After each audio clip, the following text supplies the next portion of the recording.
So today we're going to learn how to make an acoustic panel just like this one using nothing but parts and some tools.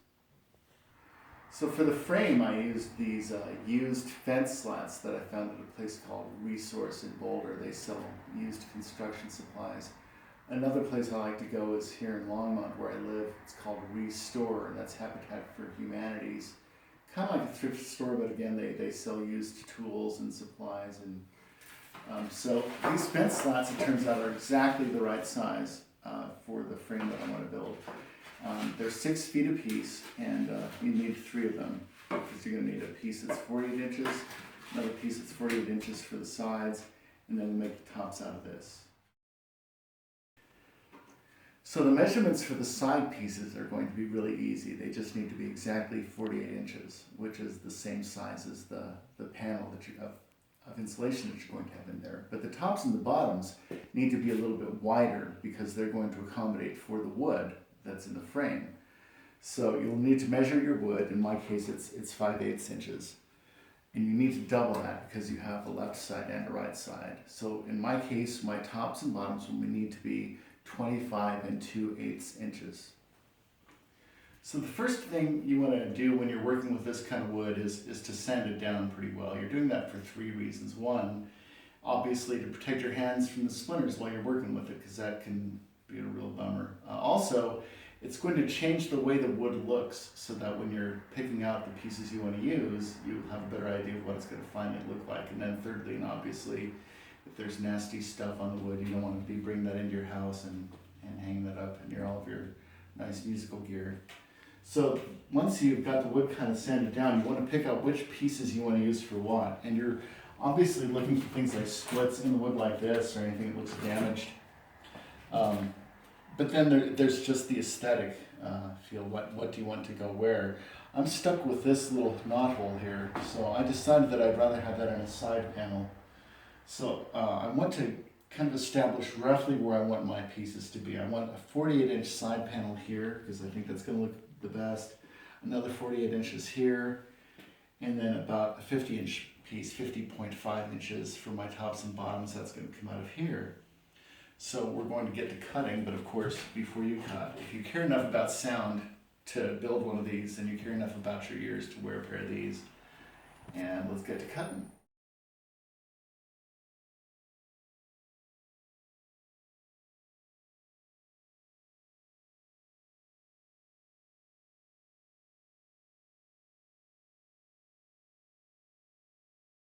So after you've cut up all your wood, look through your scrap pile and see if there's something that can be cut to a 2-foot length. If not, just in case I wasn't able to, I also found this piece of wood at the recycling yard. It's about similar width too. And so I haven't had to use it so far, but first I look through here and see if there's a 2-foot length. That'll be the back brace and cut it to exactly 2 feet. All right, so I've cut my slats down to 2 pieces of 48 inches apiece and then 2 pieces of 25¼ inches apiece and sanded down the edges. I've tried to use the pieces of the wood that were clean and not split or cracked or damaged, and just to me had the most visual appeal. So the next thing we're going to do is cut some pilot holes.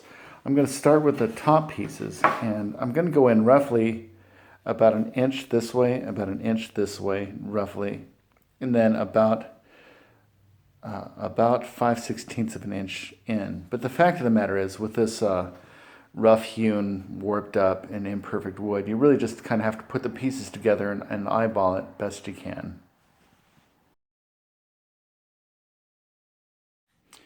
Okay, so now my frame is basically put together. I used, you want to use a pretty long screw. I had these drywall screws laying around. They're nice and long. I liked the look of them. They might not be the perfect, the ideal type of screw to use for woodworking. I'm actually not much of a woodworker, but they're long enough, and I had them laying around, and I think the black looks kind of cool against the old fence wood. So I am going to reinforce that. I'm going to use these brackets that I bought as a kit at the store. If you buy that, you might find that the screws that come with it are just a little bit too long, and kind of stick out the sides a bit. So I went ahead and bought some other screws that are just a little bit shorter, and they seem to fit pretty well. Okay, so I'm going to set these brackets in about 1.5 inches in, where the bottom edge is about 1.5 inches in. The reason for that is because the foam is about 2 inches thick, so it's going to come up past the middle of the wood. So to make sure that these, you can hear my snorting dog in the background. To make sure that these brackets don't get in the way of the foam, I'm setting them in about 1.5 inches. Okay, so here I've got my fabric splayed out. I don't shop fabric very often, but I'm pretty sure that you don't get to choose the width. This one is 68 inches wide, but I bought a piece that was 100 inches long going this way. We're going to cut it right down the middle, right along that way. And we're going to end up with 2 pieces that are about 34 inches wide apiece, and that's going to be just fine. Okay, so lay your fabric on the ground. If it has a shiny side, you want that face up for now. And put your frame on top of it so that the braces are kind of towards the top and you have a little bit more room on the bottom. And then go ahead and pull the fabric up into the frame like this, all the way around. Okay, so now I've got the fabric pulled up inside the frame. And I'm using this cardboard stay, to kind of adjust where I want that first edge.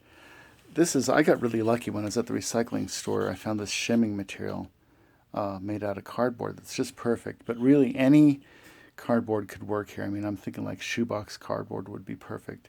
So for now, I'm just attaching that one staple with a staple gun, and I'm going to pull the fabric tight. I'm going to work opposite ends, and I'm going to just get 4 of these. So after this one, I'm going to come over here and get this side, and I'm going to pull it as tight across that way as I can. Okay, so you can see that we've got the fabric stapled into the interior of the frame with the stays, and then I've put an extra staple in the corners just to keep that from getting bunched up.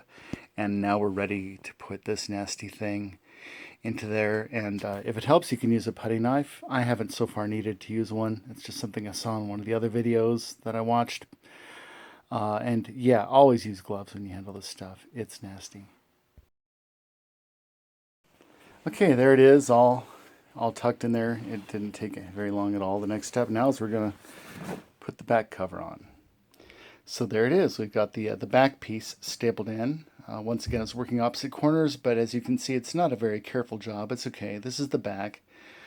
It won't be seen by anybody, but, well, I don't know. It's none of my business. But anyway, it's not for show.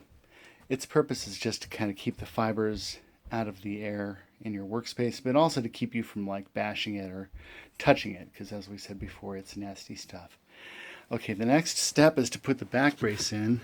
I'll measure this in a second, but you want that about a third of the way down. And there it is. Our last step is to take one of these and get rid of all that. I don't know if you have a big yellow dog, but I have a big yellow dog, so we want to get all this stuff off. And there we have it, new finished panel. It looks like I didn't quite match the fabric from the last one I built, but I'm perfectly okay with that. These do sound really good, and they're as high quality as you would pay a few $100s for. By the way, very little in here is my own design. This is really kind of an amalgamation of different ideas I saw on the web, and I just took what I thought were the best ideas and mashed them together. So if you see something in here and you say, hey, that was my idea, you're probably right. And I thank you. And if you watch this video and say, hey, I'd like to use those ideas, then you're welcome. Happy paneling. And if you see any suggestions or anything I could have done better, put them in the comments field, and maybe someday I'll read them.